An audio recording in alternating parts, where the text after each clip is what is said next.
Sino ang nag-imbento ng 7-Eleven? Ang 7-Eleven ay hindi nagsimula bilang isang malaking kumpanya, kundi sa isang ideya lamang noong taong 1927 sa Dallas, Texas. Si John Jefferson Green, siya ay isang empleyado ng Southland Ice Company.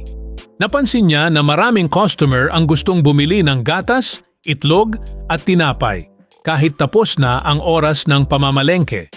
Nagsimula siyang magbenta ng mga ito sa harap mismo ng ice house kung saan siya nagtatrabaho. Si Joe C. Thompson Jr., siya ang direktor ng Southland Ice Company na sumuporta sa ideya ni Green. Nakita niya ang potensyal nito at ito ang naging binhi ng kung ano ang kilala natin ngayon na 7-Eleven. Si John Jefferson Green ang nagtanim ng imbento at ideya. Siya ang nakakita ng diskarte na magbenta ng gatas at itlog sa tabi ng yelo para sa mga mamimili. Samantalang si Joe C. Thompson Sr. naman ang nagpalago nito. Siya ang businessman na nakakita ng potensyal sa ideya ni Green, nagpondo rito at nagpatayo ng mga network ng tindahan na naging 7-Eleven. Kaya kung ang tanong ay kung sino ang utak sa likod ng unang convenience store, si John Jefferson Green iyon. Ngunit kung sino ang nagtatag ng kumpanya para maging global brand ito, ang kredito ay napupunta kay Joe C. Thompson Sr. Saan nagmula ang pangalang 7-Eleven? Noong una, tinawag ang mga tindahan na totem stores mula sa salitang tote o pagbitbit ng pinamili. Noong 1946, pinalitan nila ang pangalan nito at ginawang 7-Eleven. Bakit? Dahil ito ang kanilang bagong oras ng operasyon. Bukas sila mula alas 7 ng umaga hanggang alas 11 ng gabi, 7 araw sa isang linggo. Noong panahong iyon, hindi pangkaraniwan ang tindahan na bukas ng gabi o tuwing linggo. Kaya naging napaka-convenient nito para sa mga tao. Bakit ito inimbento? Inimbento ito dahil sa pangangailangan ng mga mamimili. Noong panahong iyon, 1927 wala pang mga refrigerator ang karaniwang sambahayan. Kailangan ng mga tao ng sariwang pagkain, gatas, itlog, tinapay, ng madalas.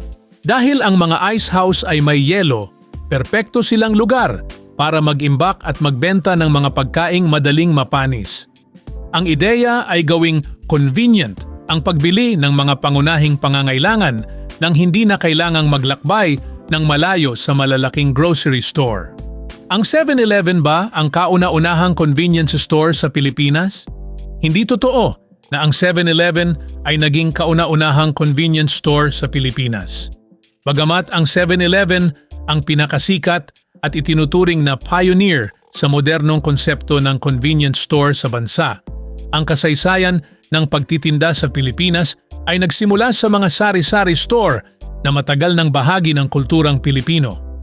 Ang Philippine 7 Corporation, PSC, ay pumasok sa Pilipinas noong 1982. Ang unang branch ay binuksan sa Quezon City noong 1984. Bago pa man sila pumasok, laganap na ang mga maliliit na tindahan sa bawat kanto, na siyang nagsisilbing convenience store ng mga Pilipino sa loob ng maraming dekada. Bakit sobrang sumikat ang 7-Eleven? Sumikat ito dahil, una, mabilis mamili. Pangalawa, maraming branch. Pangatlo, bukas kahit madaling araw. Pang-apat, convenient para sa busy na tao. At panglima, madaling puntahan kahit saan. Sa conclusion, ang kwento ng 7-Eleven ay hindi lamang tungkol sa negosyo, ito ay kwento ng pag-unawa sa pangangailangan ng tao. Nagsimula ito sa simpleng pagbebenta ng gatas at itlog sa tabi ng ice house noong 1927 dahil kailangan ng mga tao ng convenience at lumaki ito dahil marunong silang sumabay sa takbo ng panahon mula sa pagiging alas 7 ng umaga hanggang alas 11 ng gabi na tindahan hanggang sa pagiging 24/7 na simbolo ng modernong pamumuhay. Bagamat hindi sila ang kauna-unahang tindahan sa Pilipinas dahil matagal na tayong may mga sari-sari store, ipinakita ng 7-Eleven na ang consistency at accessibility ang susi para maging bahagi ng araw-araw na buhay ng mga mamimili.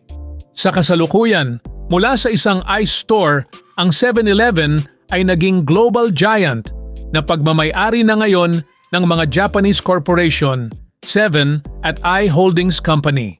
At ngayon, alam mo na kung paano nagsimula ang 7-Eleven mula sa simpleng ice store hanggang maging global convenience giant. Kung may natutunan ka, huwag kalimutang i-like, share at follow para sa mas marami pang amazing history at facts videos. See you sa next video.